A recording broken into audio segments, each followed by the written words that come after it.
കോതമംഗലം വാരപ്പെട്ടി ഗ്രാമപഞ്ചായത്തിന്റെ ആഭിമുഖ്യത്തിൽ വിവിധ പരിപാടികളോടെ മഹാത്മാഗാന്ധി രക്തസാക്ഷിത്വ ദിനം ആചരിച്ചു. ജില്ലാ പഞ്ചായത്ത് അംഗം റാണിക്കുട്ടി ജോർജ് ഉദ്ഘാടനം നിർവഹിച്ചു. പ്രതിഭകൾക്ക് അനുമോദനം, പ്രഭാഷണം, കോട്ട് വിതരണം തുടങ്ങിയ വിവിധ പരിപാടികളും ദിനാചരണത്തിന്റെ ഭാഗമായി നടന്നു. ഗാന്ധിജിയുടെ രക്തസാക്ഷിത്വം 77 വർഷങ്ങൾ പിന്നിടുന്ന ഈ ജനുവരി 30-ന് കോതമംഗലം വാരപ്പെട്ടി ഗ്രാമപഞ്ചായത്ത് വിവിധ പരിപാടികളോടെ മഹാത്മാഗാന്ധി രക്തസാക്ഷിത്വ ദിനം ആചരിച്ചു. ഇതോടൊപ്പം പൗരാവകാശ രേഖാ പ്രകാശനം, നീന്തൽ പ്രതിഭകൾക്കായുള്ള അനുമോദനം, മദ്യം, മയക്കുമരുന്ന് എന്നിവയ്ക്കെതിരെയുള്ള വിമുക്തി പ്രഭാഷണം, ഹരിതകർമ്മ സേനയ്ക്കുള്ള കോട്ട് വിതരണം എന്നിങ്ങനെ വൈവിധ്യമാർന്ന പരിപാടികളും സംഘടിപ്പിച്ചു. വാരപ്പെട്ടി ഗ്രാമപഞ്ചായത്ത് president P K Chandrasekharan Nair ചടങ്ങിൽ അധ്യക്ഷത വഹിച്ചു. ജില്ലാ പഞ്ചായത്ത് അംഗം റാണിക്കുട്ടി ജോർജ് ഉദ്ഘാടനം നിർവഹിച്ചു. രാഷ്ട്രപിതാവ് മഹാത്മജിയുടെ രക്തസാക്ഷിത്വ ദിനമാണ്. അദ്ദേഹത്തെ കുറിച്ചുള്ള ജീവൻ തുടിക്കുന്ന സ്മരണകളുമായിട്ടാണ് നമുക്ക് ഇവിടെ ഒരുമിച്ച് കൂടിയിരിക്കുന്നത്.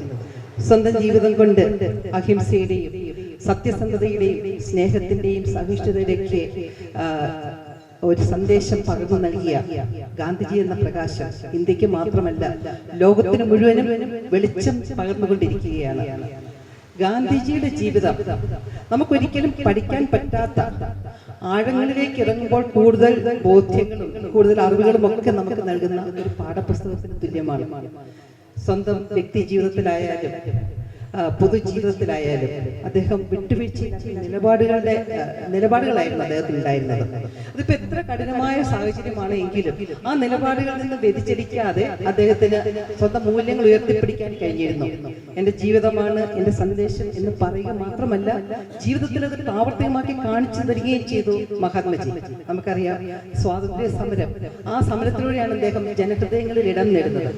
ശക്തരായ ബ്രിട്ടീഷ് സാമ്രാജ്യത്തിനെതിരെ അന്ന് ഇന്ത്യയിലെ എല്ലാവരെയും അണിനിർത്താനായിട്ട് മഹാത്മജിക്ക് കഴിഞ്ഞു. ആ ചക്രമൊക്കെ നമുക്ക് അറിയാവുന്നതാണ്.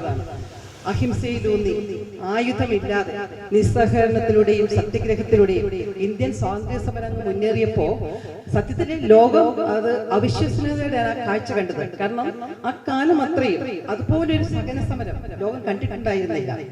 ആ സഹന സമരത്തിനൊടുവിൽ വർഷങ്ങൾ നീണ്ട സമരമായിരുന്നു. അപ്പോ ആയിരങ്ങളോടെ മരിച്ചു വീണു. പക്ഷെ അപ്പോഴും അഹിംസയുടെ ആ ഒരു മാർഗത്തിൽ നിന്ന് വ്യതിചലിക്കാൻ മഹാത്മജി ഒരിക്കലും തയ്യാറായില്ല.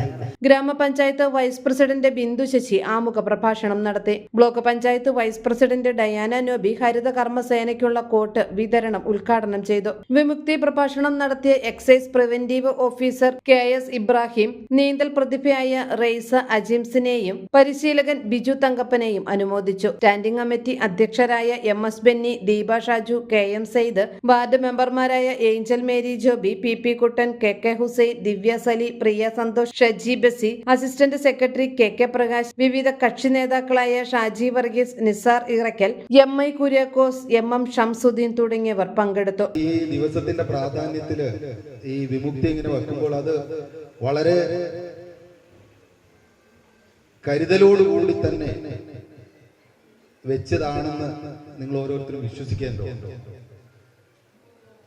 പ്രസിഡന്റ് ഉദ്ഘാടകയൊക്കെ പറഞ്ഞതുപോലെ ഗാന്ധി എന്നത് ഗാന്ധി കൊല്ലപ്പെട്ടു എന്ന് ഞാൻ വിചാരിക്കുന്നില്ല. അതിൽ ഞാൻ മാർട്ടിൻ ലൂതർ കിങ് പറഞ്ഞതാണ് എനിക്ക് വിശ്വസിക്കാൻ പറ്റുന്നത്. ഗാന്ധി ചിരഞ്ജീവിയാണ്, ഗാന്ധി മരിച്ചിട്ടില്ല. ഗാന്ധിക്ക് മരിക്കാനാകില്ല. കാരണം ഗാന്ധിയെ തുടർന്ന് വെച്ച, പ്രത്യേകിച്ചും എന്റെ ഈ വിഷയവുമായി ബന്ധപ്പെട്ട് എനിക്ക് ഏറ്റവും ചേർത്ത് വെക്കാവുന്ന ലോകത്തെ ഏറ്റവും വലിയ മഹത് വ്യക്തി എന്നത് ഗാന്ധിയാണ്. ഗാന്ധിയുടെ ആദർശങ്ങളില് 1, 2, 3, 4 കഴിഞ്ഞാൽ ഇതാണ്. ഇതിൽ ഏറ്റവും പ്രധാനപ്പെട്ടത് നമ്മൾ ഏറ്റവും ത്യാഗം സഹിച്ച് നമുക്ക് പേരറിയാവുന്നതും പേരറിയാത്തവരുമായ ആയിരക്കണക്കിന് ആളുകളുടെ ജീവനും ജീവിതവും നേടി നാം നേടിയ സ്വാതന്ത്ര്യത്തെ കുറിച്ച് അതിന്റെ ഡെഫിനിഷൻ, അതിന്റെ വിശദീകരണത്തിലെ 2ാമത്തെ വാചകമായി ഗാന്ധി പറയുന്നത്, നിങ്ങൾക്ക് സ്വാതന്ത്ര്യം എന്നത് നിങ്ങൾ ലഹരിയിൽ നിന്നുള്ള സ്വാതന്ത്ര്യം നേടുമ്പോഴാണ് നിങ്ങളുടെ സ്വാതന്ത്ര്യം പൂർത്തിയാകുമെന്നാണ് ഗാന്ധി വിശ്വസിച്ചത്. News desk media 60 Kothamangalam.